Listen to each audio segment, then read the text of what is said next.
config.sys. Nowadays, many popular websites and mobile apps offer you a simplified way to sign up or log in. Instead of entering your username and password, you are presented with a button that says something like "Continue with Facebook" or "Sign in with Google." The technology behind this feature is called OAuth 2, and in this video we'll cover its basics. So, what happens after I click sign in with Facebook? I know it does sign me in, right? But how? What exactly happens behind the scenes? First, it redirects you to the website that you chose to act as your gateway, so to say. So if you clicked sign in with Facebook, you will be redirected to Facebook. If you clicked sign in with blah blah, you will be redirected to blah blah, and so on. So we are on this imaginary website X, and we want to log in using our blah blah account. If you clicked on one of these buttons before, and you probably have, you probably noticed something like this. Typically the website is going to ask you, "Hey Dennis, are you okay with giving website X access to your blah blah account?" Sometimes, if the service is sophisticated enough, there could even be a list of permissions you can check and uncheck, like I'm okay sharing my email with website X, but I'm not letting website X download my friend list. Okay, let's continue. What happens next?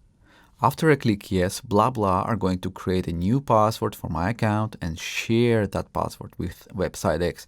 So in very simple terms, OAuth 2 is a way of sharing your account with any other website or app.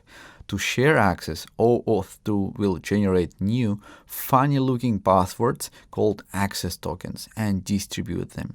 Passwords are essentially access tokens, and access tokens are essentially passwords. If I used my Facebook account to log into 20 different websites and apps, I effectively created 20 extra passwords for my Facebook account. A typical password is something like this, Dennis123, but because multiple users can choose the same password, it's not enough to identify me. So we need a username as well, which is commonly just your email address. So let's say dennis@mysenko.com, dennis123. Here we go, a traditional password. So the system will use my email to locate my account and my secret password to make sure it's me and not somebody else. OAuth 2 access tokens may look differently from website to website. The technology doesn't dictate how long they should be, what they should look like. It's more concerned about the exchange process, how a token is created and passed from one website or app to another. An access token could look like this, or even like this.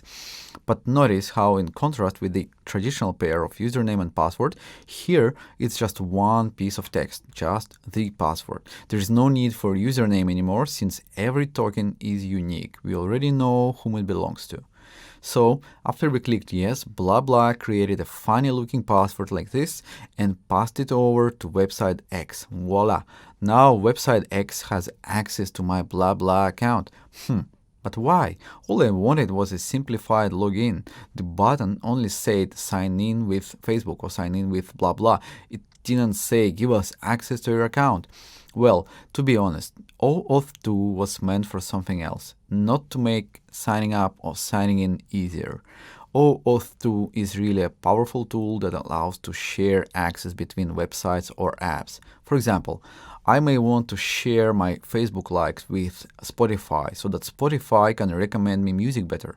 But I don't want to make this big spreadsheet with all my likes and then send it over to Spotify, then wait for Spotify to process that file. That would be too time-consuming and boring. I could just click share my likes with Spotify and voila! Spotify now gets a special password for my Facebook account that only has access to likes.